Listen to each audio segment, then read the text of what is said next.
Je vais lire le texte avant de parler du texte, pour avoir une chance de lire le texte. On est dans Actes au chapitre 16. L'apôtre Paul et son équipe sont passés maintenant en Europe. Ils sont à la Macédoine. Et on va lire aussi un événement assez intéressant, le monde des démons. Étant partis de Troas, ils firent voile directement, verset 11, passant si vous cherchez, 16, 11. Étant partis de Troas, nous fîmes voile directement vers Samothrace, et le lendemain, nous débarquâmes à Néapolis. De là, nous allâmes à Philippe, qui est la première ville d'un district de Macédoine, et une colonie. Nous passâmes quelques jours dans cette ville. Le jour du sabbat, nous nous rendîmes hors de la porte, vers une rivière, où nous pensions que se trouvait un lieu de prière. Nous nous assîmes et nous parlâmes aux femmes qui étaient réunies. L'une d'elles, nommée Lydie, marchande de pourpre, de la ville de Thyatire, était une femme craignant Dieu, et elle écoutait. Le Seigneur lui ouvrit le cœur pour qu'elle fût attentive à ce que disait Paul. Lorsqu'elle eut été baptisée avec sa famille, elle nous fit cette demande. « Si vous me jugez fidèle au Seigneur, entrez dans ma maison et demeurez-y. » Et elle nous pressa par ses instances. Et comme nous allions au lieu de prière, une servante, ou une esclave, qui avait un esprit de python, et qui, en devinant, procurait un grand profit à ses maîtres, vint au-devant de nous. Et elle se mit à nous suivre, Paul et nous. Elle criait, « Ces hommes sont des serviteurs du Dieu Très-Haut. Ils vous annoncent la voie du salut. » Elle fit cela pendant plusieurs jours. Paul, fatigué, se retourna et dit à l'esprit, « Je t'ordonne, au nom de Jésus-Christ, sors d'elle. » Et il sortit à l'heure même. Les maîtres de la servante, voyant disparaître l'espoir de leur gain, se saisirent de Paul et de Silas et les traînèrent sur la place publique devant les magistrats. Ils les présentèrent au prêteur en disant « Ces hommes troublent notre ville. Ce sont des Juifs qui annoncent des coutumes qui ne nous est permis ni de recevoir ni de suivre, à nous qui sommes Romains. » Et la foule se souleva aussi contre eux. Et les prêteurs, ayant fait arracher leurs vêtements, ordonnèrent qu'on les bâtît de verges. Après qu'on les eut chargés de coups, ils les jetèrent en prison, en recommandant au geôlier de les garder sûrement. Le geôlier, ayant reçu cet ordre, les jeta dans la prison intérieure et leur mit les sceptres aux pieds. Vers le milieu de la nuit, Paul et Silas priaient et chantaient les louanges de Dieu, et les prisonniers les entendaient. Tout à coup, il se fit un grand tremblement de terre, en sorte que les fondements de la prison furent ébranlés. Au même instant, toutes les portes s'ouvrirent, et les liens de tous les prisonniers furent rompus. Le geôlier se réveilla, et lorsqu'il vit les portes de la prison ouvertes, il tira son épée et allait se tuer, pensant que les prisonniers s'étaient enfuis. Paul cria d'une voix forte, « Ne te fais point de mal, nous sommes tous ici. » Alors le geôlier, ayant demandé de la lumière, entra précipitamment et se jeta tout tremblant aux pieds de Paul et de Silas. Il les fit sortir et dit, « Seigneur, que faut-il que je fasse pour être sauvé? » Paul et Silas répondirent, « Crois au Seigneur Jésus, et tu seras sauvé, toi et ta famille. » Et ils lui annoncèrent la parole du Seigneur, ainsi qu'à tous ceux qui étaient dans sa maison. Il les prit avec lui, et à cette heure même de la nuit, il lava leurs plaies, et aussitôt il fut baptisé, lui et tous les siens. Les ayant conduits dans son logement, il leur servit à manger et se réjouit avec toute la famille de ce qu'ils avaient cru en Dieu. Quand il fit jour, les prêteurs envoyèrent les licteurs pour dire au geôlier « Relâche ces hommes ». Le geôlier annonça la chose à Paul. Les prêteurs ont envoyé dire qu'on vous relâcha. Maintenant, donc, sortez et allez en paix. Mais Paul dit au lecteur, « Après nous avoir battus de verge publiquement et sans jugement, nous qui sommes Romains, ils nous ont jetés en prison et maintenant ils nous font sortir secrètement? Il n'en sera pas ainsi, qu'ils viennent eux-mêmes nous mettre en liberté. » Les lecteurs rapportèrent ces paroles aux prêteurs, qui furent effrayés en apprenant qu'ils étaient Romains. Ils vinrent les apaiser et ils les mirent en liberté en les priant de quitter la ville. Et quand ils furent sortis de la prison, ils entrèrent chez Lydie et après avoir vu et exhorté les frères, ils partirent. C'est la lecture de la parole de Dieu. Donc, on voit ici quelque chose d'intéressant. D'abord, vous allez remarquer que Paul continue à annoncer l'Évangile avec silence. Ils sont donc passés dans cette ville et il nous dit que cette ville est une colonie. Une colonie, d'après vous, c'est quoi? C'est une ville, mais c'est quoi? Pourquoi? Luc ici ajoute que c'est une colonie. C'est fun de le lire, mais oui. Une colonie. C'est un endroit qui est colonisé par d'autres personnes. Un autre peuple avec d'autres. Excellent. C'est une bonne définition. Donc, c'est des gens. Puis, il y a plusieurs types de colonies, mais la colonie ici, c'était à l'époque, entre autres des Romains, souvent, les soldats, quand ils prenaient leur retraite, en soit ceux qui avaient survécu, là, qui étaient encore vivants, on leur donnait des lieux. Par exemple, Nîmes, en France, était aussi une place où on donnait aux Romains, aux soldats romains, une place, elle est restée. C'était comme ton fonds de pension, tu sais, pour honneur au service, ainsi de suite. Mais ce qui est d'intéressant qu'une colonie, c'est quand même des gens qui viennent d'ailleurs et qui vont amener une nouvelle manière de vivre. Quand tu t'en viens coloniser, c'est que tu t'en viens mettre ta culture en avant par rapport à la culture, finalement, des autres qui restent sur place. OK? Une définition bien simple, là, comme ça. Et encore une fois, c'est pour ça que j'aimerais ça qu'on se redise. L'Église locale est une colonie. Nous autres aussi, on colonise. Et ça veut dire qu'il y a des règles dans notre colonie qui ne sont pas nécessairement les règles des autres lieux où on a établi la colonie. Par exemple, les Romains avaient une manière de gérer le droit qui était vraiment différent de souvent des autres peuples. Il y était ce qu'on appelle aujourd'hui des États de droit. Donc, ça empêchait finalement les tyrans de l'époque de faire ce qu'ils voulaient avec les gens. Rappelez-vous, dans le temps, par exemple, de la Babylonie ou encore des Mèdes et des Perses, quoique les Mèdes et les Perses étaient un petit peu plus organisés sur le pouvoir, mais par exemple, Nebuchadnezzar, il pouvait décider de faire vivre ou mourir qui il voulait. Mais chez les Romains, le droit prenait le devant. Et on a hérité en passant d'eux autres. C'est plus confortable en passant de vivre dans une société que le droit est supposé de primer que, imaginez, de voter pour votre tyran. Quoique quelquefois on se demande, là, mais néanmoins, on peut quand même, regardez, on peut quand même poursuivre nos gouvernements. On peut amener notre gouvernement devant les tribunaux. Quoique c'est la seule chose qui est plate, c'est qu'on paye nos avocats, puis on paye aussi les leurs. Fait que ça, c'est des assistés sociaux, nos gouvernements. Mais néanmoins, il y a quand même ce droit. Le droit prime normalement. L'Église locale, c'est une colonie de vivants au milieu des morts. On a donc une culture de vivants au milieu de us et coutumes des morts. Un mort, c'est quelqu'un finalement qui est mort pour Dieu. Et c'est pour ça qu'il va développer encore une fois, quand je cite cette dame, était dans un monde où tu inventes ton sens. Tu t'en fais un, sur mesure. Mais l'Église locale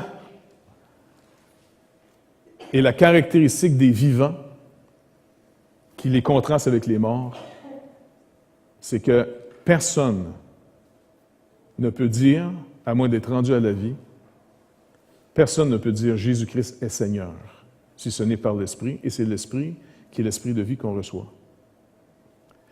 Et c'est un bon test à se demander, finalement, est-ce que je suis né de nouveau? Demandez-vous pas si vous êtes né de nouveau en disant, ben oui, je dois être né de nouveau, j'ai fait une prière. Ça frise pas loin de la superstition, cette affaire-là. En réalité, il n'est jamais dit, si tu fais une prière, tu vas être sauvé. Il dit, si tu crois au Seigneur Jésus-Christ, tu vas être sauvé. C'est pas pareil. C'est sûr qu'on peut exprimer notre foi en Dieu par la prière, par la demande, la supplication. Celui qui invoquera le nom du Seigneur sera sauvé. Mais c'est quand même croire en lui. Mais la parole nous rappelle qu'on ne peut pas croire à sa seigneurie. Et ça veut dire, Jean nous le dit différemment, il dit, toi qui juges, Paul le prend aussi le même genre de raisonnement, mais il nous rappelle que nous, on n'a pas à inventer des jugements. On ne peut pas faire notre propre système pour décider maintenant que pour nous, ça va être comme ça. Même déjà de dire « pour nous, c'est comme ça », ça va déjà à l'encontre du pays dans lequel on vit. Est-ce que d'après vous, en tant que Canadiens, on a le droit de prendre la loi entre nos mains puis de décider, par exemple, vous n'êtes pas d'accord avec un jugement, OK? Tu sais, dernièrement, on a soulagé les prisons de quelques... des gars qui se promènent en bicycle, là, tu sais. Mais non, mais ça fait drôle à dire, parce que moi, je trouve ça comme ça fait un peu enfant. Je sais qu'ils mettent des gros tatouages puis des gros stickers sur eux autres, ça, parce que ça compense quasiment pour les culottes courtes puis le casse à hélice, tu sais. Mais c'est de la menace. Ils veulent, tu sais, ils veulent... Et puis c'est drôle parce qu'on prend des symboles... Pensez-y, là, 2 minutes. On prend des symboles, souvent de tête de mort. Hein, pour faire menaçant, une tête de mort. Mais mort, là, c'est pas fort. Non, mais pensez-y. Tu sais? Mais on n'est pas une contradiction près, c'est pas grave, tu sais. Bref, on a soulagé nos prisons de certains membres qui étaient pensionnaires pour un petit bout de temps. Il y a des gens, quelquefois, qu'on entend aux informations le type de jugement qu'ils peuvent avoir.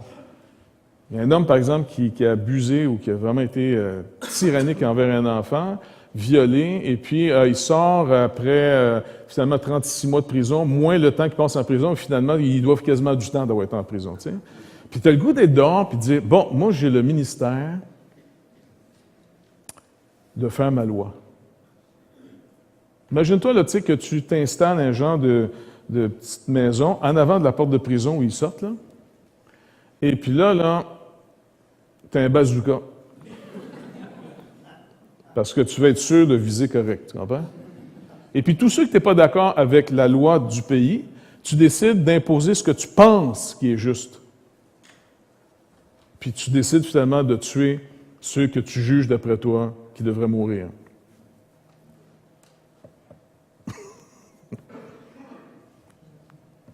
C'est vrai que ça sort le méchant, mais tu risques de te trouver en dedans.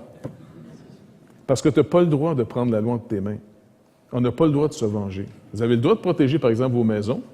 Si quelqu'un veut rentrer chez vous, vous avez le droit de protéger votre maison. Puis en passant, le Seigneur aussi vous encourage à protéger vos maisons. Tu sais, c'est pas le temps de prier, là, tu sais. C'est le temps d'imposer les mains. Mais si le bandit sort, vous n'avez pas le droit de continuer à y imposer les mains en courant après lui. C'est tentant. Là, vous devez remettre ça à la loi. Remettre ça aux policiers. C'est eux qui doivent faire enquête. Pour empêcher que tout le monde fasse leur loi et ça devienne le Far West.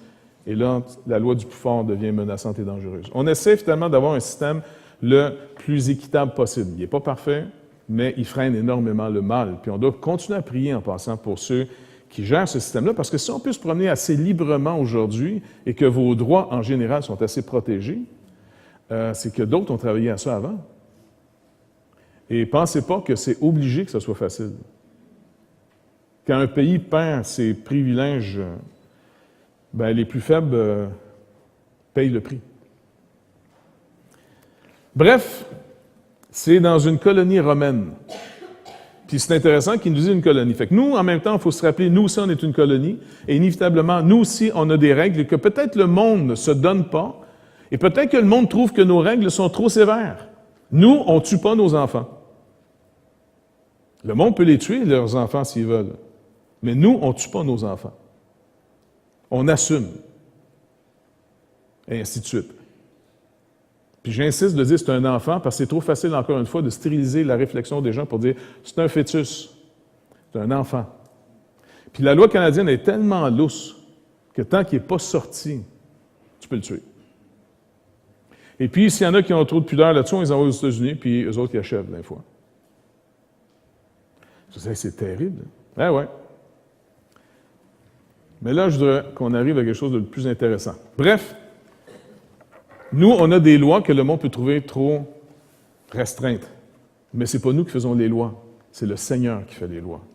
Toi, t'es qui, j'en dis? Tu peux sauver ou perdre personne. On leur dit, t'es qui, toi, là? Un seul peut sauver ou perdre, c'est celui qui fait les lois. Puis le Seigneur, Jésus lui-même nous a dit, craignez pas ceux qui tuent le corps. Ce qui peut être en passant assez épeurant, tu sais, dans le sens, honnêtement, quelqu'un arrive avec un 38, puis te le met sur le bord de la tempe, et puis il dit, écoute, je veux te tirer. C'est normal si vous avez une petite goutte de sueur qui coule sur le bord du front. C'est normal, tu sais, on va être assez réaliste, là. Mais le Seigneur dit, non, non, ne le crains pas lui. Non, crains plutôt celui qui peut faire périr et le corps et l'âme. Là, c'est rare que le Seigneur est menaçant, mais là, le Seigneur Jésus nous rappelle en disant, « Va te montrer vraiment de qui tu devrais avoir peur. » Il ne parle pas du diable. Il ne parle pas du diable. Il parle de Dieu, son Père. Juste qu'on se le rappelle. Alors, finalement, ici, ils sont dans cette ville, ils ont essayé de trouver un lieu de prière, ils n'avaient pas vraiment, tu sais. Ils ont trouvé quand même cette femme qui était craignante Dieu, une craignante, finalement, le Seigneur, donc c'est quelqu'un qui respecte les lois de Dieu. Un peu comme dans Acte 10, il y avait le fameux Corneille, un Romain, finalement, de l'époque, qui avait vraiment été touché et impressionné par la manière que les Juifs adoraient Dieu. Et n'oubliez pas que dans le temps de l'Empire romain, les Romains eux-mêmes, la culture de l'époque était assez désabusée du polythéisme. Ceux qui réfléchissaient un peu s'apercevaient que ça ne fait pas trop sérieux. Puis en plus, la manière que les mythes racontaient leurs histoires, ils chicanent en haut, tu sais, puis ils font des adultères, puis des fornications. Tu sais, les dieux, ça n'allait pas quand même si bien que ça, là, tu sais. Fait que ceux qui réfléchissaient un peu se disaient, bon, ben écoute, on va tirer plutôt un sens de ces histoires, mais ça ne fait pas de sens. Mais les Juifs faisaient du sens. D'abord, ils rappelaient qu'il n'y avait qu'un seul Dieu, parce que même dans la multiplication des dieux qu'on peut se faire, il y en a-tu un qui est avant tout le monde? Il y en a-tu un qui est le Dieu des dieux, en d'autres mots? Et puis, chaque culture essaie d'en trouver un, surtout dans les systèmes de chez nous, là, moins en Orient, parce qu'en Orient, on s'en va plus vers l'énergie. Donc, plus vers le multiple se retourne vers le un. Par exemple, il y a un film, c'est intéressant, les arts les artistes qui sont vraiment capables de bien exprimer la pensée ambiante vont souvent nous mettre ça en image, et puis ça passe assez bien. Est-ce qu'il y en a ici qui ont déjà vu 2001, l'Odyssée de l'espace? OK. Dans ce film-là, vous vous rappelez, c'est quoi le gros défi? Il y a un petit peu de mysticisme là-dedans parce qu'il y a le fameux monolithe. Hein? Il y a une gang de singes là, qui sont en train de se chicaner ensemble, puis il y en a un qui touche finalement le monolithe, là, je ne sais pas trop, là. Une grosse pierre noire, tu sais. Et puis, il pogne un choc, je ne sais pas trop quoi, là, en tout cas, il devient intelligent. Et puis, son intelligence se manifeste qu'il pogne finalement un os, puis il fracasse le crâne d'un autre. Puis il est bien content d'avoir gagné. Il jette le crâne dans les airs. Pas le crâne, mais le fémur, ou je ne sais pas trop quoi. Là. Ça tourne. C'est bien fait, là, tu sais. Ça tourne, et à un moment donné, vous vous retrouvez avec une base spatiale. Et là, dans ce film-là, vous allez voir ce que je vais en venir, c'est très biblique. Dans ce film-là, Kubrick, finalement, il va rendre manifeste que l'espérance, notre culte, va aux choses, à la science, aux ordinateurs. Il y a un petit peu du mystérieux, mais ce n'est pas vraiment le mystérieux qui est le gros point, c'est entre autres l'ordinateur. Parce que dans le vaisseau, il s'en va quelque part, parce que, bon, je ne sais pas trop, je ne me rappelle plus c'était pourquoi, là. Mais il faut déconnecter l'ordinateur qui n'est plus d'accord avec le projet. Vous vous rappelez? Je ne sais pas comment il s'appelait, Oscar, ou je ne sais pas trop. Al. Voilà un homme qui a de la culture. Al. Et puis, on essaie de déconnecter Al, mais Al, il n'est pas fou, il lit ses lèvres. Puis là, on essaie de... Puis, bref, tu sais, c'est... Fait que là, c'était un vieux science-fiction, ça. Parce que déjà, on disait 2001, c'était, hey, wow, ça c'est loin, 2001. On est là en disant, my gosh, 2001. Tu sais, t'as encore un décor de 2001, toi, là, tu sais. Maintenant, ça prend de l'âge aussi, mais il y a une autre science-fiction qui nous rappelle que d'avoir été trop longtemps une culture de choses, d'ordinateurs et de sciences, les gens ont soif de bien plus que ça. Donc, inévitablement, il y a un aspect mystique que les gens recherchent. Et il y a une autre science-fiction qui s'est développée, qui a été très, très populaire aussi, et qui a inclus le mysticisme. Lequel? Je sais que ce n'est pas un verset biblique que je vous demande, là, mais quand même. Star Wars. Pourquoi? Est-ce que vous vous rappelez dans Star Wars? La force. Et le jeune Luke Skywalker, eh bien, finalement, il faut qu'il apprenne à se battre les yeux fermés.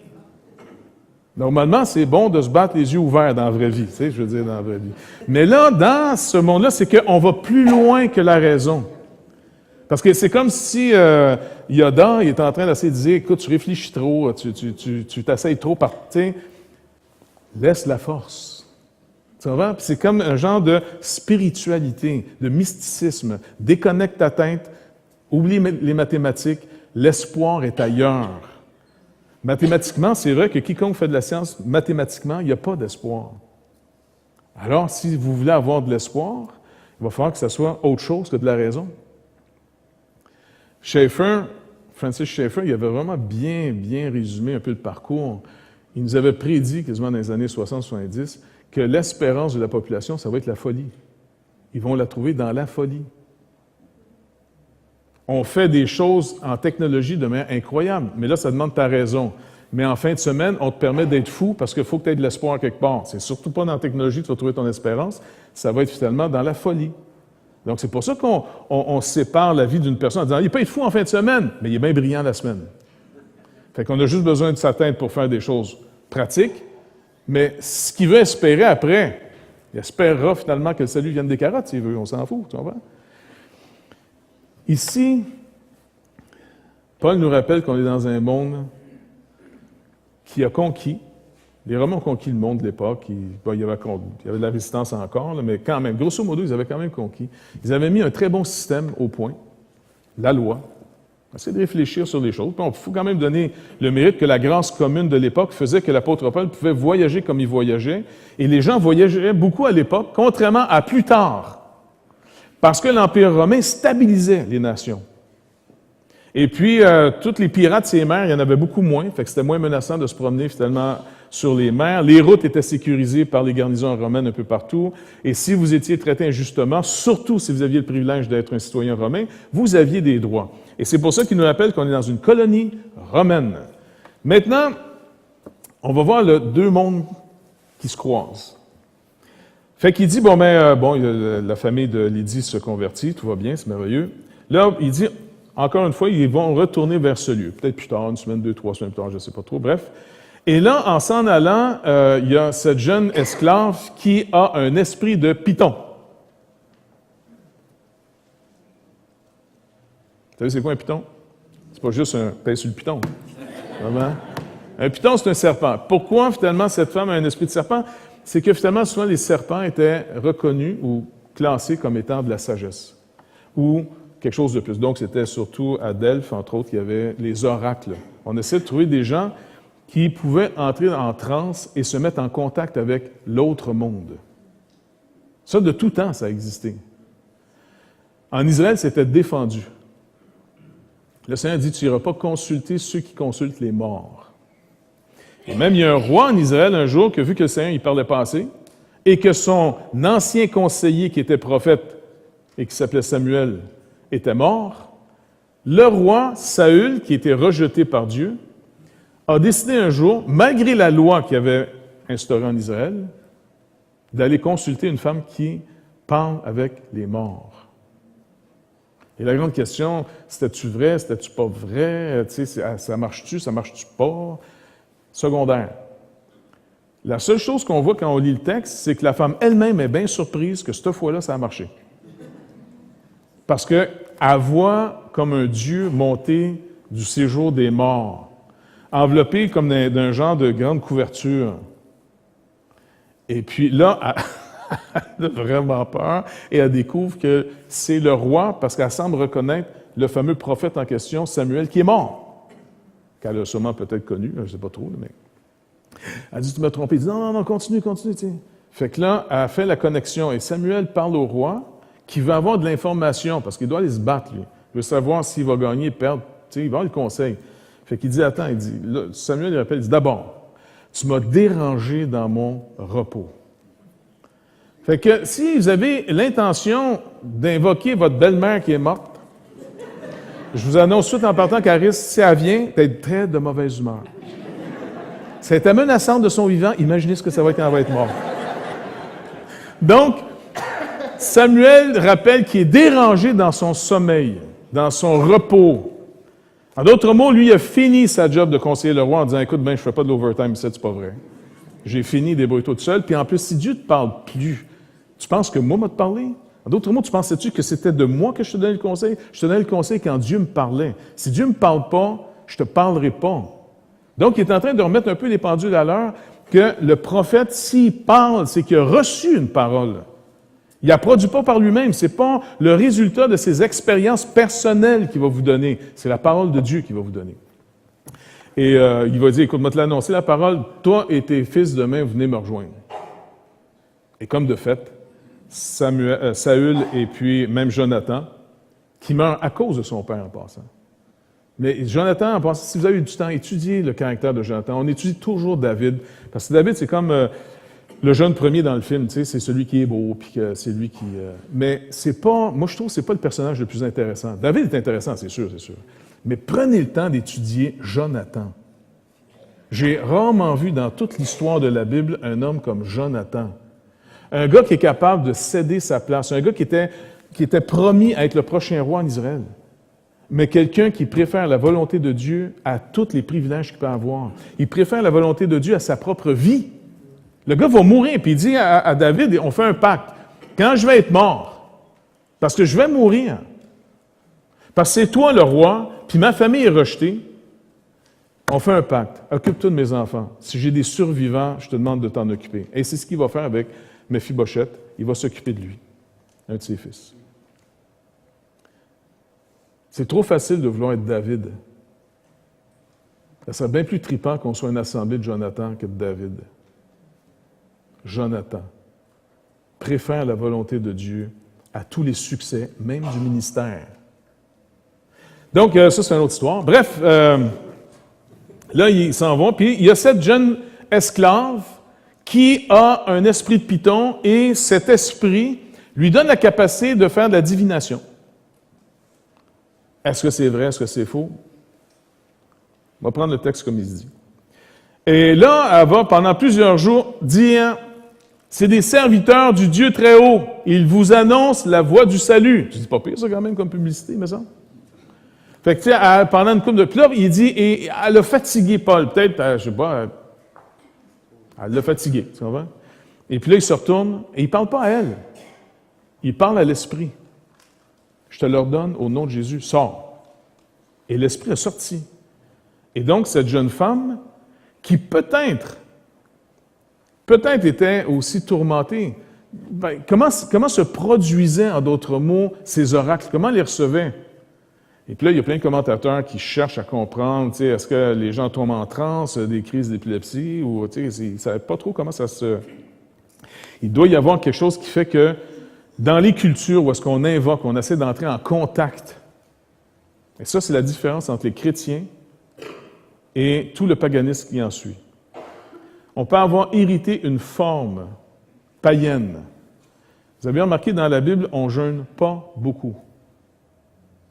N'en déplaise à ceux qui tripent sur le jeûne. On ne jeûne pas tant que ça dans la Bible. Mais dans les religions païennes, on jeûne beaucoup.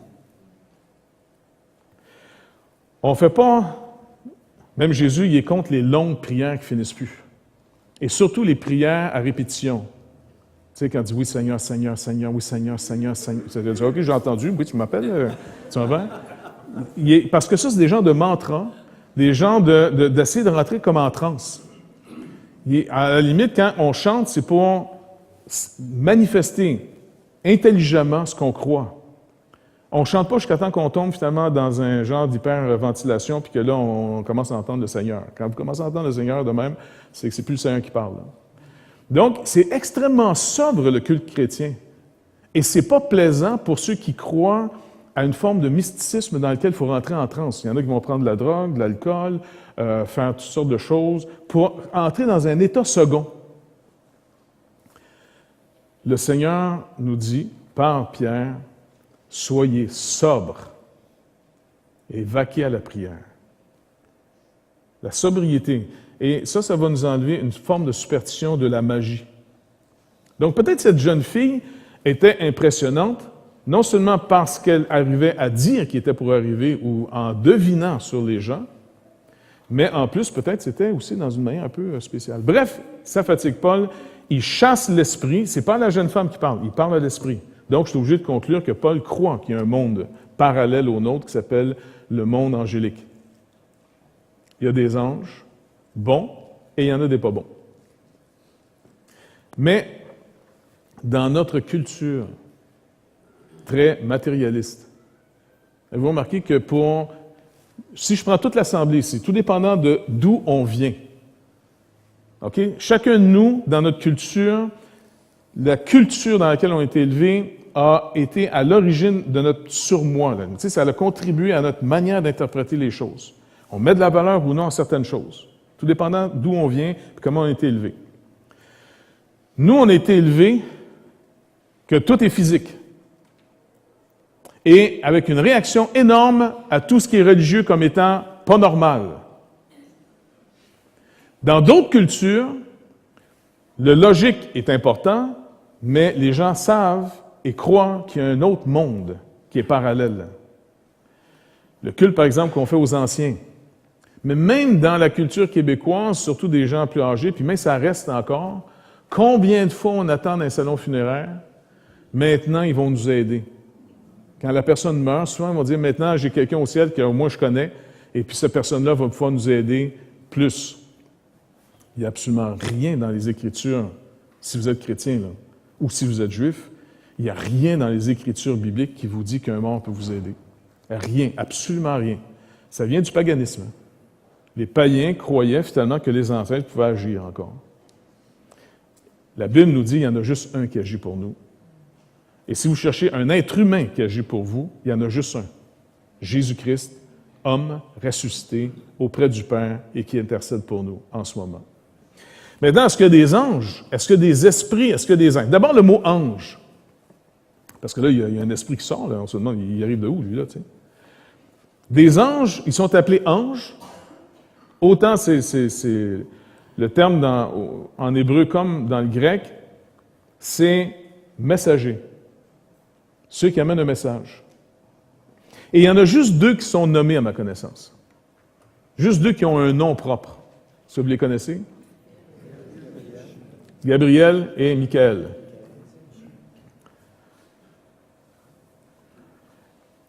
Michael, qu'est-ce que ça veut dire? Semblable à Dieu. Pas exactement. Comme Dieu. Non, justement pas comme Dieu. Il manque quelque chose de bien important parce que justement, les témoins de Jéhovah tombaient dans le panneau par rapport à cette définition comme Dieu. Et c'est pour ça qu'ils disent que c'est Jésus. Mi, en hébreu, c'est une question. Qui est comme Dieu? Point d'interrogation. Pas celui qui est comme Dieu. Mais qui, point d'interrogation, est comme Dieu? Personne. Fait que c'est son nom. OK? Donc, c'est important parce que, je vous dis, par une mauvaise compréhension, il y a des théories qui pensent que le fameux Michael, c'est Jésus, la première création de Dieu, celui finalement qui a le pouvoir. Les témoins de Jéhovah sont là-dedans pas mal. T'sais. Bref, il y a Michael qui veut dire qui est comme Dieu? Personne. Le deuxième, c'est Gabriel. On a une couple de Gabriel, ça. Ça veut dire ça, Gabriel. Pardon? La rigueur.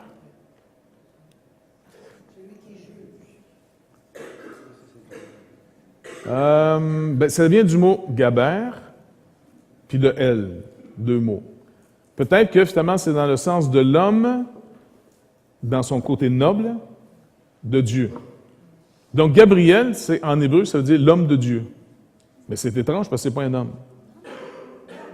L'homme. Il n'y a pas juste Ish ou encore d'autres termes, là, mais il y a aussi ce fameux Gaber. Mais peut-être dans le sens que vous dites. En tout cas, c'est à vérifier pour voir l'étymologie du mot. Mais être fort, ouais, un homme fort ou quelqu'un de fort, ou de la rigueur peut-être. Donc, c'est dans le sens de pas juste un homme ordinaire, mais quelqu'un de fort. Mais il y a le sens d'homme, parce que c'est donné aussi à des êtres humains. Parce que les anges, quand ils sont au milieu de nous, parce qu'ils peuvent être au milieu de nous en passant. Selon les Écritures, il nous est dit que certains ont hébergé des anges sans le savoir. Donc, inévitablement, ils sont comme nous lorsqu'ils viennent au milieu de nous. Ils ne viennent pas comme ils sont décrits dans la parole, souvent avec des ailes. Parce que les peintres, tu sais, vous avez des peintures, par exemple, des peintres qui ont... Il y a Marie qui reçoit la fameuse visite de Gabriel. Puis vous voyez Marie qui est là, tu sais, et puis Gabriel avec une paire d'anges, une paire d'ailes dans le dos, tu sais, il annonce. C'est sûr que là, tu héberges pas quelqu'un que tu sais, pas vrai? Vous avez un accent différent, vous, hein? Fait que, ils n'ont pas d'ailes quand ils viennent sous forme. Est-ce qu'ils en ont en présence de Dieu? Oui, ils sont décrits avec des... Je ne sais pas que ça définit, mais ils ont des ailes. OK? Donc, ils sont décrits avec des ailes. Maintenant, ils sont surtout décrits dans leur fonction. Anges, messagers. Après ça, ils sont un peu décrits dans dans le sens qu'ils ont de l'air. Ils sont des flammes. Chérub, ou chérubin, au pluriel. Un chérub, c'est un flamboyant. Une flamme. Donc, question, je ne sais pas s'ils ont de l'air, tu sais, mais ils sont décrits comme des flammes. L'Épître aux Hébreux les décrit comme étant des gens, des êtres qui sont comme des flammes. Et leur ministère, c'est entre autres de venir s'il y a un message à apporter. Daniel a reçu la visite justement de Gabriel, Marie a reçu la visite de Gabriel, et d'autres dans l'Ancien Testament ont reçu la visite de l'ange de l'Éternel. Où souvent on se demande, est-ce que c'est une préincarnation du Seigneur Jésus-Christ ou un ange? Bref, la plupart voient une théophanie là, dans tout ça, mais il y avait quand même, vous voyez, quand il y en a 3, à un moment donné, qui viennent voir Abraham, il y en a un qui semble parler comme l'Éternel, comme s'il était l'Éternel. Mais les 2 autres, c'est pas le Père, le Fils et le Saint-Esprit, là. Les 2 autres, par contre, s'en vont à Sodome pour voir les choses. Et ils sont des anges. Ils ont du pouvoir. Ils sont décrits extrêmement puissants parce qu'un seul ange a pu abattre quasiment l'armée des Syriens. En une nuit, il y en a qui sont morts. Comment? C'est-tu par une épidémie? Je ne sais pas comment ils sont morts, mais il peut tuer. Jésus lui-même rappelle qu'à son claquement de doigts, il y a une légion d'anges qui attendaient à intervenir quand ils sont venus le chercher dans le jardin pour le faire souffrir et le crucifier. Et vous vous rappelez, Pierre, il dit à Pierre, non, Pierre, garde ton épée dans ton fourreau. Là. En d'autres mots, si j'ai besoin d'assistance, là, j'ai juste à demander. Et la terre est expulsée, elle est pulvérisée en un coup. Je veux dire, ça n'existe même plus. En voulant dire, ils ont vraiment une puissance énorme. Ces êtres sont là depuis le début de la création. Ils font partie de la première création. Dans Job, Dieu semble nous dire qu'ils ont vu la création physique. Ils se sont réjouis, ils ont éclaté de joie quand ils ont vu un peu le genre de feu d'artifice que ça a fait quand Dieu a créé le monde dans lequel on vit. Les anges sont aussi là pour nous garder. Si vous êtes né de nouveau, ça c'est vraiment trippant par exemple. Si on est né de nouveau, on a des gardes du corps. Quand même pas pire. Ils doivent protéger, garder ceux qui vont hériter du salut. Fait que dès que tu nais de nouveau, en tout cas je pense que ça avance sûrement parce que le Seigneur sait très bien, peu importe votre position, je ne connais pas là-dessus encore, s'il voyait que vous étiez pour vous convertir ou il a décidé que vous étiez pour vous convertir, peu importe. Vous êtes gardé depuis le début. Dès le sein de votre mère, le Seigneur vous garde. OK? Il n'y a rien qui a pu vous arriver avant ou après votre salut que Dieu n'ait pas permis sur votre vie. Et surtout les mauvaises choses. Ça nous réconcilie un peu plus avec les mauvaises choses pour se demander pourquoi Dieu a permis des mauvaises choses. Ça n'a pas échappé son contrôle. Puis le Seigneur n'est pas en train de se battre contre le diable. On va enlever ça de notre tête. OK? Le diable est un être déchu. Il fait partie du monde angélique. C'est lui qui a ramené le bal de ce tiers de l'armée céleste qui semble avoir suivi Satan, l'ennemi, le diable, le calomniateur, l'accusateur, le meurtrier depuis le début. Mais il n'est pas un être équivalent à Dieu. Ça, il faut juste qu'on se le mette dans la tête une fois pour toutes, parce que trop souvent, dans certaines églises, des fois, on combat tellement le diable que tu as l'impression que le diable est plus menaçant, puis plus gros que Dieu lui-même, puis Jésus a l'air comme le petit Jésus, puis le gros diable. Il y a même une chanson, encore une fois, pour parler des artistes, est-ce que vous vous rappelez d'une chanson qui typifie la mauvaise compréhension qu'on a de Jésus et le diable? Spanish Train de Chris de Burgh. Vous avez Jésus qui rentre, il y a un train de personnes qui sont mortes, les âmes sont là-dedans, Le diable mène le train, c'est à lui le train. Et puis là, Jésus s'en vient pour libérer les âmes. Mais le diable dit, attends, on ne fera pas ça de même, là. On va faire ça avec une game de poker. Si tu gagnes, tu prends les âmes. Si tu perds, les âmes sont à moi. Fait que les âmes sont le jackpot, OK? Mais le problème, Chris de Burgh nous dit, c'est que Jésus, c'est un bon gars, il ment pas. Mais le diable, c'est un menteur. Pour au poker, c'est les menteurs qui gagnent. Tu sais, quand tu dis, il sort sa face de poker, bon, ben écoute, ça fait que, et je sais pas comment ça finit, je me rappelle plus, je pense que le diable gagne, ça se peut-tu? Que Dieu, he is just doing his best. OK, Dieu fait juste son possible. Merci. Un exégète, finalement, de... Mais il fait son possible. Et combien de fois on pense que Dieu fait son possible? Dans un monde tellement injuste, puis quand quelqu'un dit, mais écoute, je voulais bien, mais regarde, il est tellement méchant, il n'a pas voulu m'écouter. Abraham lui-même a ce faux concept-là.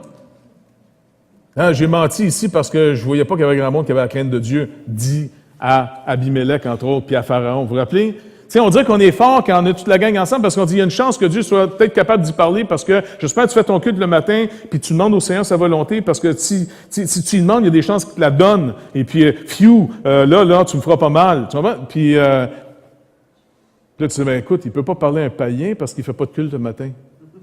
Puis il ne lit pas sa Bible, puis il ne dit pas que ta volonté soit faite. Boy! Moi, toujours me débrouiller tout seul. Il a beau vouloir, le Seigneur, mais écoute, tasse-toi, Jésus, laisse-moi ces choses, je m'en occupe. Tu vois? Puis là, tu pètes la gueule aux païens. C'est comme ça que ça se passe. Je sais que c'est dur pour toi de voir ça, mais c'est le même, tu sais. Fait qu'Abraham, il dit, non, je ne voyais pas grand crainte de Dieu, fait que je suis obligé de vous mentir entre menteurs, tu sais. Puis Dieu dit, non, tu n'as pas besoin de mentir, tu n'as pas besoin de te tromper, mon pauvre toi. Si j'ai fait des promesses, je vais les garder. Que ce soit un païen, que ce soit un croyant, peu importe. Des gens qui sont mariés avec des gens que vous jugez pas assez spirituels pour entendre de Dieu. Ça vous stresse-tu un peu, ça? Non, mais c'est parce que mon mari, il ne prie pas beaucoup, hein? Fait que je pense pas que tu peux y parler. Il voudrait y parler, mais il est bouché ben raide. Ma femme a pris, mais a pris tellement que Dieu ne peut pas y parler, elle n'arrête pas de parler à Dieu sans arrêt. C'est bon? Comment tu veux qu'il y réponde? On a tout un peu nos concepts. Ça fait que le Seigneur est capable de faire ce qu'il veut. Réjouissons-nous au moins de ça. Bref, il chasse l'esprit, il est sobre, elle trouve sa sobriété. Et remarquez quelque chose d'intéressant ici. La magie et le cash, ça marche bien ensemble. Voyant qu'ils avaient perdu leur gain, écoute, elle rapportait de l'argent, cette petite fille-là. On payait cher pour avoir finalement le conseil. Elle l'a pu, là. Écoute, les gens ne se réjouissent pas en disant « Wow, attends une minute, il vient de faire quelque chose. Il est plus fort que l'Esprit. Il a ordonné à l'Esprit. Il est envoyé au nom du Dieu vivant, c'est ce qu'elle disait. Et ce Dieu vivant lui donne l'autorité comme ministre, comme ambassadeur, sur les démons eux-mêmes, que normalement, tout le monde craint les démons parce qu'on essaie de les avoir de notre bord, des amadoués, tu sais, on essaie, hey, calmons-nous, on va essayer d'être gentils avec eux autres, pour pas qu'ils nous écœurent trop. Même les morts, quand les gens pleurent énormément leurs morts, tu te demandes dans un coup de danse. Tu sais, c'est drôle comment on est, quand on parle des morts, on est tout très regrettant. Ah, si j'avais su, tu vois? Tu dis, ben écoute, tu vas aller la voir quand tu voulais. Là, je n'ai pas le temps, tu vois. Là, elle vient de mourir. On est fêlés. Moi, si on peut juste le voir qu'on est fêlés. Je vous le dis, un fou qui sait qu'il est fou, il est déjà moins fou que le fou qui ne le sait pas ou qui ne veut pas le savoir. Fait que, ici, plutôt que de réaliser en disant, « Eh boy, attends une minute, ils ont l'autorité sur les démons. » Il a dit aux démons, « Tu sors de cette femme. » Et puis, bing, la femme est délivrée de cet être étrange. Cet ange déçu, qui est un démon, parce que finalement, avez-vous remarqué que lui aussi, que ce soit pour le bien ou pour le mal, il reste des messagers. Maintenant, j'aimerais qu'on puisse comprendre une chose de leur ministère aux anges bons et aux anges déchus. Surtout ceux qui sont déchus en ce moment. On a bien peur d'eux autres par la possession. Encore pour parler de film. Avez-vous vu le film Exorciste dans les années 70? Moi, je l'ai vu en 74. Tu étais trop jeune. Et puis, mais moi, là, quand j'ai vu ce film-là, moi, étant honnête avec vous autres, je n'étais pas habitué de voir ça. Et écoute, Ça m'a terrorisé, ce film-là. J'ai flippé bien raide. J'ai eu assez peur de ça. Je me suis dit, boy, tu sais. Puis là, t'es pas sûr. C'est-tu du cochon? C'est-tu du jambon? C'est-tu vrai? Et quand je me suis retrouvé 1 ou 2 ans plus tard à Codonia, puis on m'avait annoncé l'Évangile, fait qu'à un moment donné, ils m'ont dit, tu viens-tu, c'est dans un camping, tu sais, fait que on va au village, une autre à Codonia, il y a une petite église, puis ah ouais, pas de problème. Puis là, vous vous rappelez, je me suis retrouvé là, et puis ça parlait bien en langue, tu sais, parce que c'était normal, c'était des charismatiques, fait que tu sais, on parle tout en langue. Moi, je n'étais pas habitué, la première fois que j'entends le monde parler en langue, tu comprends? Fait que là, je suis assis dans une maison, je check où sont les fenêtres les plus grosses. Non, mais tu sais pas. Moi, je suis peut-être chez les fous, là, tu sais, ils sont gentils. Même les fous, des fois, sont gentils. Puis des fois, ils deviennent bizarres, tu comprends? Fait que là, ils sont tous bizarres, un peu en train de parler en langue. Fait que je regarde où est la porte. Puis il ne faut pas que tu regardes trop de même, parce qu'ils vont s'apercevoir que tu regardes. Fait qu'il faut que tu regardes tranquillement où est la porte. Poker face. Tranquillement, tu regardes où est la fenêtre. Puis j'en ai un à côté de moi qui s'appelle Jean-François, puis il parle bien en langue. Mais il essaie de parler en langue en anglais, en plus. Non, c'est un Français. Il tripe tout sur les... Je ne sais pas, les Français, ils tripent sur l'anglais. Tu comprends? Bref. Fait qu'il y a une pause à un moment donné, puis lui, il se retourne vers moi, il dit « Ah, tu viens du Canada? »« Oui. Soyez gentils avec ces gens-là. »« Oui. Ben, tu dois sûrement parler anglais? »« Oui. »« Bon, ben écoute, qu'est-ce que je dis? » Ne pas contrarier les gens. Première règle de survie. Fait que je dis, en tout cas, là, moi, je suis tout nouveau chrétien, je peux plus mentir, moi, là, tu comprends? Fait que là, il faut que je dise la vérité sans me faire péter la gueule, là, tu comprends? Fait que vous disiez, mon pauvre, toi, tu dis des niaiseries, tu dis rien. Tu vois pas de l'anglais. Là, écoute, ça doit être un très vieux anglais. En tout cas, là-dedans, tu as l'air à vraiment dire que tu aimes Jésus, en tout cas. Ah oui, ouais. Fait que là, la réunion finit, puis tout ça, puis il disait, bon, il est un peu tard, on ne retournera pas au camping. On est invité par les gens, dont Yvette, qui hébergeait Jean-François, à dire, reste à coucher. Ah, toi, le jeune Canadien, tu restes à coucher chez nous ce soir. OK. D'accord, tu vas être avec Jean-François. Oh! Et non seulement ça, mais il m'avait expliqué qu'il avait été délivré d'un démon. Non, je vous dis, un médecin lui-même l'avait amené, puis ça c'est vrai ce que je vous raconte là. Il l'avait amené, le gars était fou allié, il est devenu fou allié, folie mystique intense. Il a essayé de le soigner, c'est vraiment dur. Et ce médecin-là se faisait souvent témoigner par les gens de l'Assemblée. Si jamais vous voyez Michel Roux, vous lui demanderez, il s'en rappelle encore comme c'était hier. Et puis, moi, je n'étais pas là, mais il me raconte comment c'est arrivé. Le médecin, à un moment donné, il voyait qu'il n'arrivait absolument rien, puis il a demandé un bien. Il a dit, écoutez, laissez-moi là, je vais l'amener à une réunion de prière pour voir. Il n'a rien à perdre. Il était un peu sceptique, le médecin, mais il s'est dit, on n'a rien à perdre. Parce que tout le monde disait, oui, nous, on peut chasser les démons, puis tout ça, tu sais. Fait que, bon, OK. Fait qu'il l'amène. Et comme de fait, ils ont prié pour lui. Je ne vous donnerai pas tous les détails, c'était assez impressionnant, il paraît. Et Jean-François a été délivré de quelque chose qui le hantait, il est devenu normal. Il est devenu normal. Le médecin lui-même, il n'en revenait pas en disant « Table noire », il n'a pas dit « table noire », il dit « Ah! » Mince! Quelque chose de genre, je ne sais pas. Mince alors! Puis là, bref, et puis, mais il a continué à suivre Jean-François pour voir, tu sais, y a-t-il des rechutes ou quelque chose, et puis c'était assez stable, tu sais. Et tout ça pour dire que lui me raconte son histoire. On est dans une vieille maison, fait que tout le scénario, il est là, tu comprends? Et puis les Français, ils aiment ça, dormir dans le noir. Ils ont des volets, ferme les volets, ferme les portes, ferme les lumières. Écoute, tu mets ta main de même, tu vois rien, tu vas dessus. Fait qu'avant que toutes les lumières ferment, tu checkes encore, tu sais, OK, where's the door, tu sais. Puis là, parce que si tu, juste faire un petit peu pisse de nuit, comment tu fais, tu sais, il faut que tu sortes de là, hein? Et puis, Jean-François est couché dans l'autre lit à côté de moi, je suis là. Puis il me raconte son histoire. Puis moi, écoute, le film Exorciste, il est frais dans ma tête encore, tu sais. Ça fait que je suis... Là, je dis, ouais, Jean-François, c'était... Puis il dit, mais comment tu as vécu ça? Puis il me racontait, puis c'est terrible. Puis il disait, ah ouais, mais Jean passant, il revient-tu te voir des fois? Non, tu t'informes avant de t'endormir. En disant, tu sais, il dit, ben justement, le mois passé, j'ai eu une attaque. Je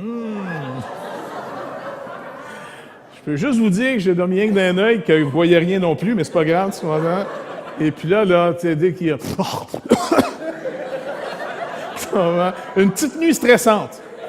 J'avais vraiment hâte à voir les petites lueurs du matin qui fait passer en dessous du volet en disant, ça y est, tu sais, le veilleur attend avec enthousiasme le lever du soleil, tu vois. Ça fait que toutes ces choses-là, quand je me suis converti, je me disais, wow, le monde des démons, des anges, donc ça a l'air vrai. Puis dans la Bible, il dit, ouais, regarde, c'est vrai. Là, ça devient stressant parce qu'avant, ta vie était normale. Ça allait peut-être pas bien, mais ça allait pas bien normalement. Là, ils ont beau te donner la paix du Seigneur, mais dans un monde plus normal. Là, tu dis, mais là, c'est où que tu dis, attends, c'est où que c'est de la folie, puis c'est où que c'est plus de la folie, ou c'est où que c'est de la maladie, puis c'est où que c'est des entités. Là, tu sais plus rien. Écoute, c'est stressant, cette affaire-là, c'est pas n'importe quoi, tu sais. Mais c'est là que tu réalises que tu as été formaté dans ta pensée, de penser d'une certaine manière. Moi, là, je me cachais toujours, je me raisonnais en disant, attends, c'est physique, c'est une maladie, c'est d'une dépression, c'est pas trop, c'est plutôt psychosomatique, peut-être qu'il était rassuré par eux autres. Je ne sais pas, tu essaies d'expliquer ça. Lui, il dit non. Puis là, tu dis, bon, c'est peut-être dans la Bible, mais comment on gère ça? Je veux juste, en terminant, vous laisser sur un point important. Ils vont gérer ça comment, les démons, pour nous perdre? La possession, là, dans les Écritures, c'est moins effrayant qu'on peut penser. Donc, il y en a un qui est assez spectaculaire, il y en a une légion, lui. Il est spectaculaire. Mais vous remarquez une chose, il est spectaculaire, mais il reste dans les sépulcres. Il ne se tient pas dans le village. Et puis, il l'avait enchaîné, puis les démons semblaient lui donner une force surhumaine au point qu'il, c'est vraiment le cas de dire, il se déchaînait, tu comprends? Et puis après ça, il meurtrissait qui? Lui-même, il se frappait avec des pierres. Le gars, il était tout nu, il se frappait, il hurlait. Mais il n'attaquait pas les gens nécessairement. Les gens en avaient peur. C'est eux qui étaient épeurants. Mais les démons détruisaient cet homme. Et c'est pour ça que quand Jésus est arrivé, il a couru vers lui. Et là, le Seigneur est intervenu pour chasser les démons de cet homme-là, qui a été trouvé dans son bon sens après. Fait que là, ça, c'est spectaculaire. On fait un film avec ça. Mais les démons, les esprits, les anges déchus, ils ont reçu une capacité extraordinaire de communication. C'est des messagers. Paul dit que dans les fins des temps, c'est par des doctrines de démons que les gens vont se détruire. Et vous réalisez qu'on a convaincu une population que tuer un enfant, c'est pas grave tant qu'il est dans le ventre de sa mère? La population est tellement bien domptée et convaincue que de parler contre ça aujourd'hui, là, je me ferais traiter finalement d'arriéré, de fou, hein, donc, tu sais. On peut tuer des enfants et sans faire aucun souci. Ça, si ce n'est pas des enseignements de démons, je ne sais pas c'est quoi.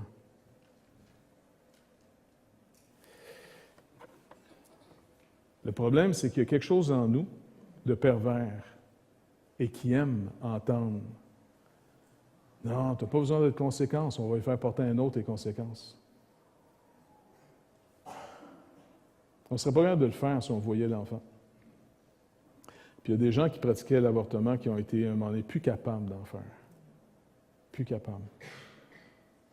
Puis on est tellement aujourd'hui éduqués, on sait exactement très bien que cette stupidité de dire « je fais ce que je veux avec mon corps », quand tu fais un avortement, tu ne fais pas ce que tu veux avec ton corps. Tu le fais avec le corps d'un autre. Si tu veux te couper le nez, tu peux te couper le nez si tu veux, c'est le tien. Tu veux te couper un bras, coupe-toi un bras. Mais quand tu touches à l'enfant en dedans de toi, c'est plus ton corps, c'est un autre corps. Et tu as tué quelqu'un. Mais la population est tellement bien domptée. On dompte les gens. On charme les gens. Ils sont extrêmement puissants. Et après ça, ils ont leur porte-parole. On va populariser leur enseignement. Il va y avoir un jugement. Le Seigneur nous rappelle qu'il va y avoir un jugement. Mais avant que le jugement définitif arrive, il dit, il est venu dans le monde pour sauver. Pas pour le juger. Quand il s'est incarné, il est venu pour le sauver. Il nous a mis toutes les pendules à l'heure. Il nous a rappelé ce que la loi disait exactement. Il nous a montré que personne atteignait le but. Personne. Tous sont coupables. Tous sont privés de la gloire de Dieu. Mais, il dit à quiconque veut, vienne. Il n'y a pas d'autre espoir dans ce monde. Si vous n'êtes pas convaincu, je vous conseillerais de faire une demande au Seigneur. Même si vous ne croyez pas en lui, ça ne dérange pas. En passant, ce qui est intéressant avec Dieu qui existe et Jésus-Christ qui existe, qui est vraiment ressuscité, c'est que tu n'as pas besoin d'y croire pour que ça existe. Ça va? C'est ça qui est... Quand je témoigne aux gens, ils disent « Ah, ben je ne crois pas, moi. » Fait que si je ne crois pas, ça ne doit pas être là. Non, non, non, mon pauvre toi. Va lui demander, je te garantis qu'il va te répondre. Mais fais attention, un coup que tu as répondu, là, tu n'auras plus les ténèbres pour te cacher. Là, tu sais qui est là. Quand Dieu m'a répondu, parce qu'à un moment donné, j'ai été élevé là-dedans, comme n'importe qui au Québec, il y avait l'héritage chrétien. Mais quand, vous vous rappelez que j'avais demandé au Seigneur, écoute, existes-tu pour vrai ou bien tu es juste venu avec le pays, puis tu es juste un mythe parmi tant d'autres, puis que le Seigneur m'a répondu bien clairement. Mais il m'a tellement répondu clairement, physiquement, parce que je ne voulais pas de vision, je ne voulais pas de voix, j'avais une couple d'années d'autres choses avant. Fait qu'il fallait que j'aie quelque chose de bien concret pour vérifier si c'était sûr. Et le Seigneur me l'a montré tellement clairement. Vous ne pensez pas que ça a été la joie pour moi après? Pendant 1 an de temps, parce que le salut était tellement pas clair dans ma tête, que pendant 1 an après cet événement-là, là, j'essaie de mettre ma vie en règle, j'essaie d'être bon, puis là, ça ne marchait pas, cette affaire-là. J'étais terrorisé en disant, attends, là, moi, je suis dans la marmelade, parce que s'il existe et il est juste,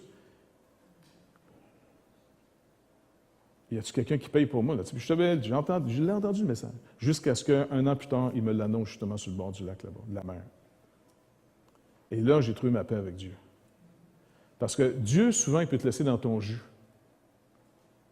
Et il n'est pas méchant, mais il sait que quelquefois, on va apprécier la délivrance quand ça fait assez longtemps que tu as mal.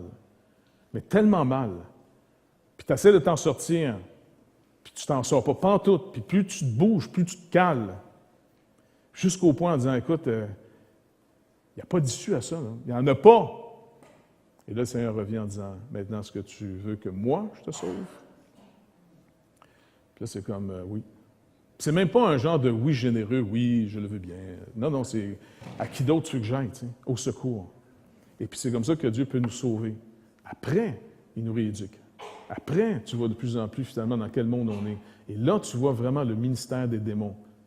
Et les démons, les anges déchus, perdent la majorité des gens éternellement. Pas en disant « fais le mal ». Non, non, faire le mal, c'est que tu as échoué à faire le bien, puis tu es révolté, puis tant qu'à être pas bon, ben, tu vas être bon dans le pas bon. On veut tous être bon quelque part, anyway, tu sais. Mais il garde beaucoup de gens dans une bonté contre Dieu.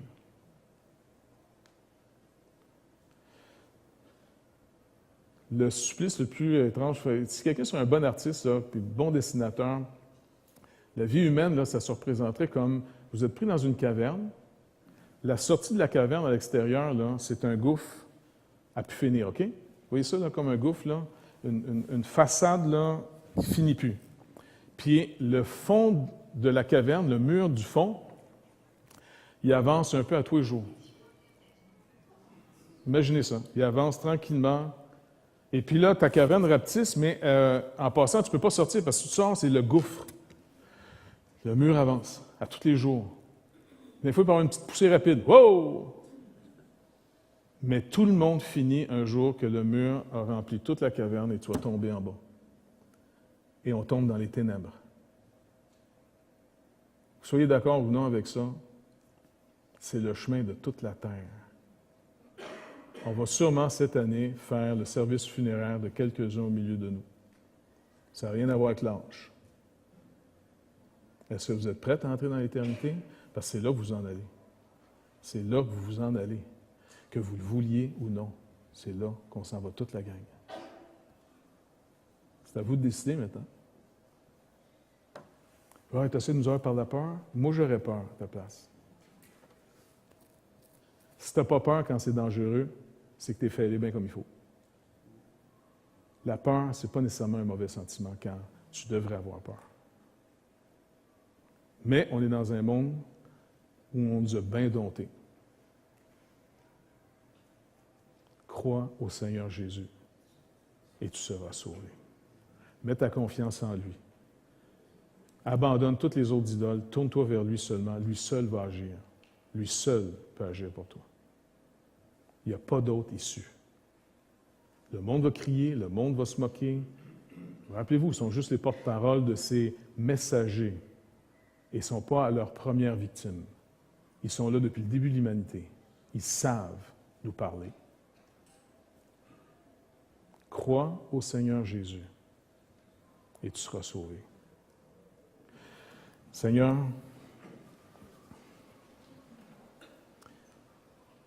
c'est quand même étrange quand on repense en ceux qui ont cru en toi, ceux qui ont maintenant peuvent déclarer que oui, tu nous as pardonnés, oui, tu nous as sauvés. Mais pourquoi avant on s'est battu contre toi pour pas que tu nous sauves?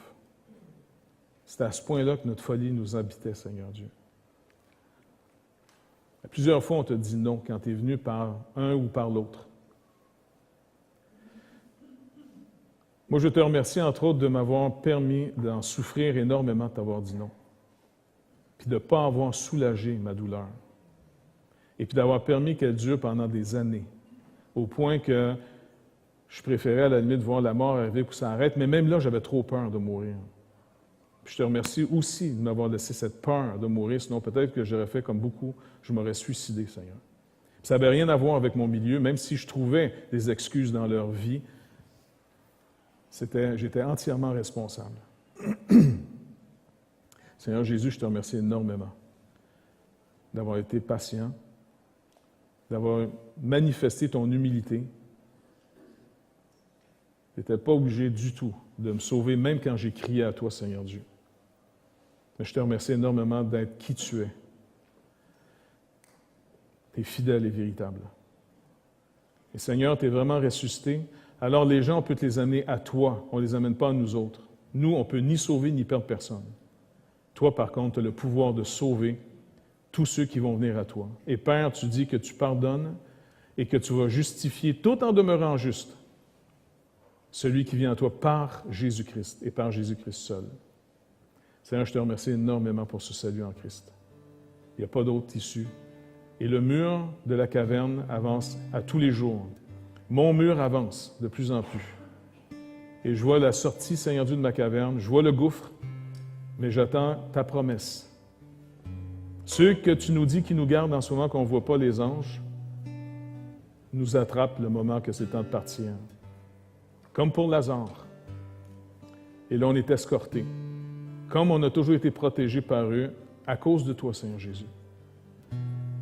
Et ça doit être assez étrange, comme pour Monique la semaine passée, qui, du temps qu'elle espérait en toi, puis son mur avançait de plus en plus, mais maintenant elle est dans ta présence, Seigneur.